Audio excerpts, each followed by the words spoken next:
you can go and attack another woman, Yeah. and then shut down your computer or laptop or phone and then go out and have a meal in your own homes with like 4 other women who you show that much more respect to. So what do you have against me? You know, and if I am putting my opinion out there without hurting anyone, then how does it matter? You can put your opinion out there, but without hurting anyone. Exactly. I'm not getting personal with you. And I feel like I'm in agreement with what Abhishek says, that it has to, like, somewhere you've got to draw the line.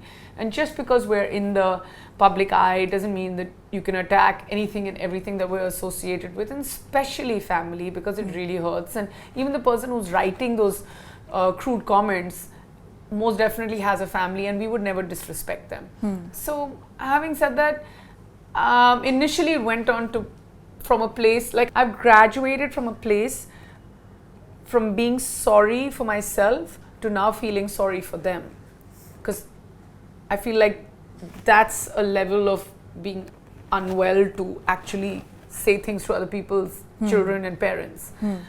But again, that comes with me being older. Now, if I was in my 20s and if I was in the eye of the storm like I was, I may have broken down, I may have not taken it well, I may have taken it too personally, and that's my advice to people who are younger, who are using social media. Like, don't get affected by it. For instance, I remember we were somewhere on holiday and it was very scary to see this small thing, and I kept looking at this other mom and I was like, and her daughter must have been around like 12, and I said, what happened? She's not eating. Is she a fussy eater? It's a very normal question. You're sitting, you're sharing a table. It was an 8-seater kind of buffet table.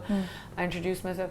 She said, no, we went for a check in the morning and my daughter's uploaded a photo. She has a private profile and she's told me till she doesn't get 15 likes, she's not going to eat her breakfast. Oh, goodness. So I'm just saying, starving yourself just because you're not getting an extra double tap is not social media. Having a voice, using it, putting your opinions out there without hurting anyone is social media, and that's what we've done with Freedom to Feed. But also, like, you know, getting back to this about social media, do you sometimes fear, or do you sometimes think, you know, as your kids grow, they will of course, you know, get, you know, hang off social media, they will also, you know, read a lot of stories about you, they might also have, you know, a lot of thoughts, you know, around their mind, and do you sometimes think about that, you know, as they grow, as they get, you know, recognized with that world of it, and, you know, reading about you, reading about Anga, sometimes good, sometimes bad also for that matter.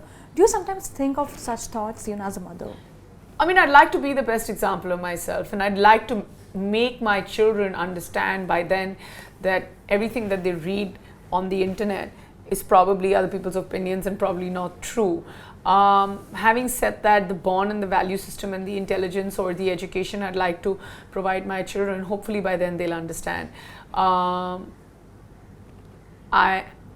know, this is the very confident part of me, but I don't know how it's going to pan out, and I'm hoping that when they start reading about me, it's probably the good stuff.